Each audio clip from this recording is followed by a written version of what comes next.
It's nice today because I'm able to get some sun in here, which usually doesn't happen. For this video, I wanted to make a painting and do a time lapse, but then I decided that for my paintings to reach their potential, I should actually make a color chart. So I would have a guide to match my colors better for future paintings, of course. And I suggest anybody to do this if they obviously are interested in painting and art in general, to make a color chart so they can pick out colors and similar colors, and they are easily able to make them, obviously, because of the grid system. So if you're interested in seeing how I made this color chart, carry on watching. If you have access to a digital drawing device, why not start by making a digital example of a color chart of your choice? This doesn't need to be too precise. It is just for guidance. Prep your board beforehand.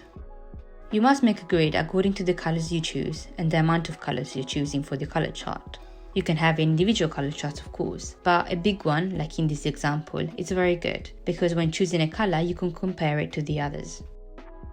When you're making a grid, you don't need to make all the measurements. Just mark a few at the beginning, and then use a thin tape, preferably an artist tape, to make the margins of each color.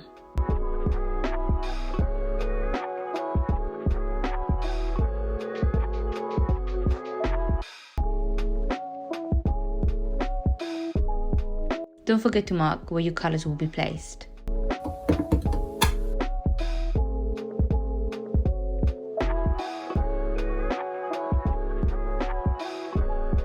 I will talk you through the color chart for alizarin and crimson. Add a small amount of color each time and mix well. To have a variation of the colors, on the first row, have 25% of white, second row 50%, and the last row, where your lightest colors will go, 75% of white. Place the colors on the grid with a brush or a palette knife, and if needed, make any alterations.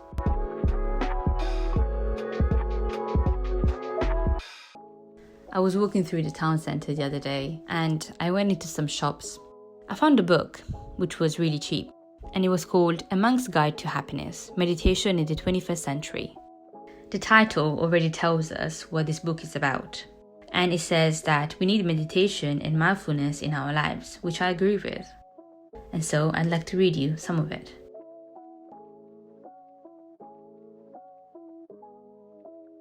The Happiness Hit. I found that many people seek a kind of happiness which is fleeting sensation, a high, an injection like bolt of energy to the heart. Yet this never seems to last, and when they no longer experience that high, they crave it again. We live in times where there's a lot of emphasis on feeling good. We look at some kind of hit, like a sugar rush, and so we lurch from one buzz to the next, concerned with having our senses stimulated and satisfied, sometimes all of them at once. Much of the food and drinks we consume creates an instant false boost: sugar, additives, coffee, comfort cabs. We feel tired in the middle of the afternoon, so we grab a bar of chocolate or some caffeine to make ourselves feel better. There's an advert for a particular brand of crisps with the tagline, "Once you pop, you can't stop." And sure enough, the ingredient in the product can make us eat our way through the entire pack in one go. And do we ever find long-term satisfaction? Watching films and television programs made today compared to those from the past. One of the main differences you see is that the modern style of filming tends to be exciting, fast-moving imagery which stimulates the senses. Films and television programs, commercials and music videos can have hundreds of different frames squeezed in 2 minutes. And much of this is because we're highly distracted and addicted to having our senses ramped up.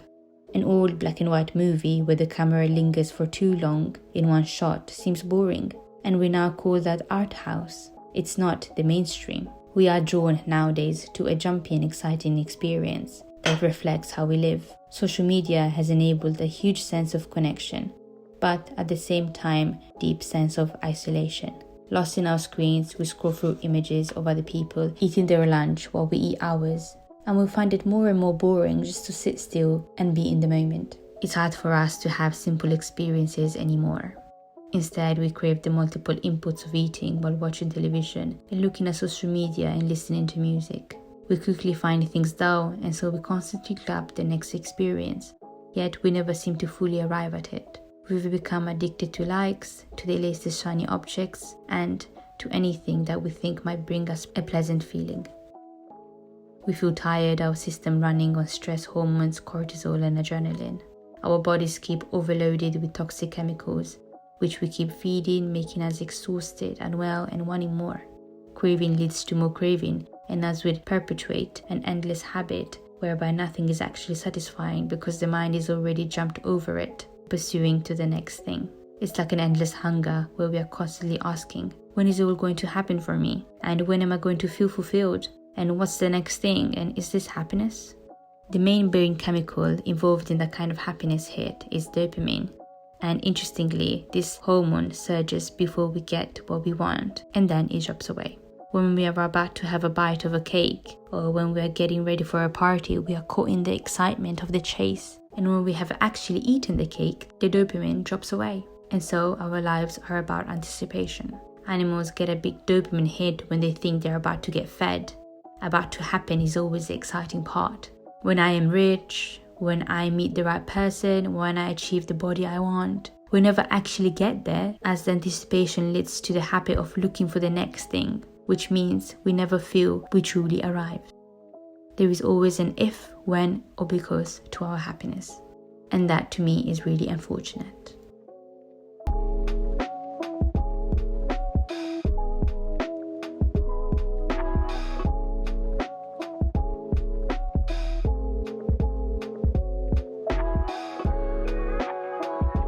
Thank you for watching, and as always, take care.